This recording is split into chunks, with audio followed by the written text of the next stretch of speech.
Alright guys, so today we're going to be creating this beautiful beef short rib dish. The thing I love about this cut of meat is that it's so highly affordable and has a good amount of fat to it, so by the time the beef is finished cooking, the fat will have rendered out into the dish and created a beautiful symphony of flavors. This dish makes plenty to eat and can feed many loved ones, or you can have plenty of leftovers. I promise this dish will have you licking your plate.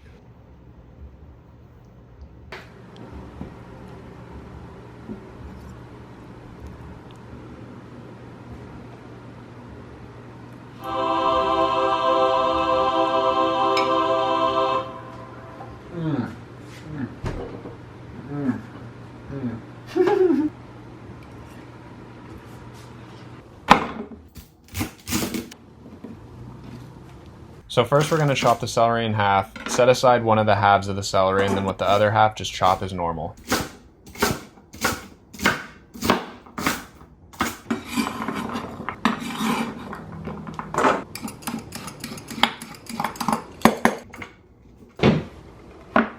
Cut the carrots in half as well.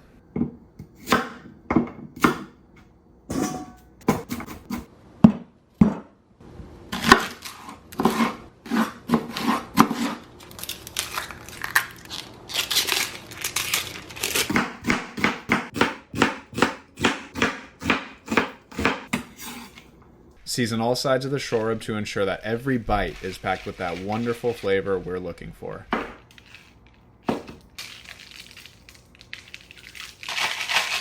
You're going to want to put the short ribs on a nice medium heat and fight your urge to touch the meat or move it around. That's what she said. Leaving the meat alone will allow that nice crust to form on the outside, which not only provides that crunchy texture, but it also seals the outside of the meat.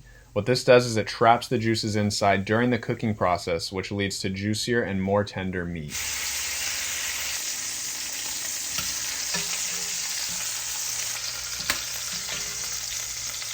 After about 10 to 15 minutes, the short rib should have this wonderful crust.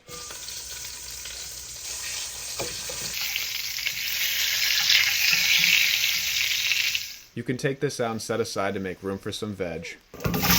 And of course, seasoning your veg to taste. I love adding crushed walnuts to this dish because by the end of the cooking process, they will have soaked up those juices and become like little flavor bombs.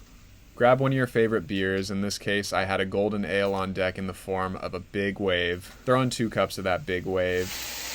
After that gets going, you're going to want to throw in a nice couple spoonfuls of tomato paste, get that going together. Now once that comes to a boil, throw in 2.5 cups of hot water. Get the short rib back into the mix and make it nice and cozy.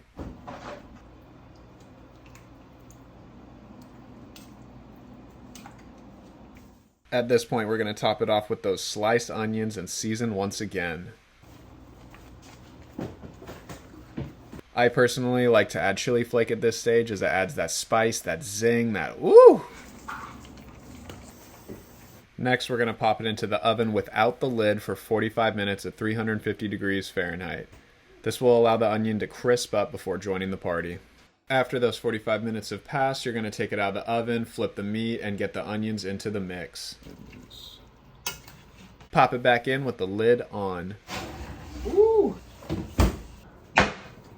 During this time, you're going to want to prick some potatoes, lather them up with some olive oil, salt, and pepper, and throw them right on the oven rack.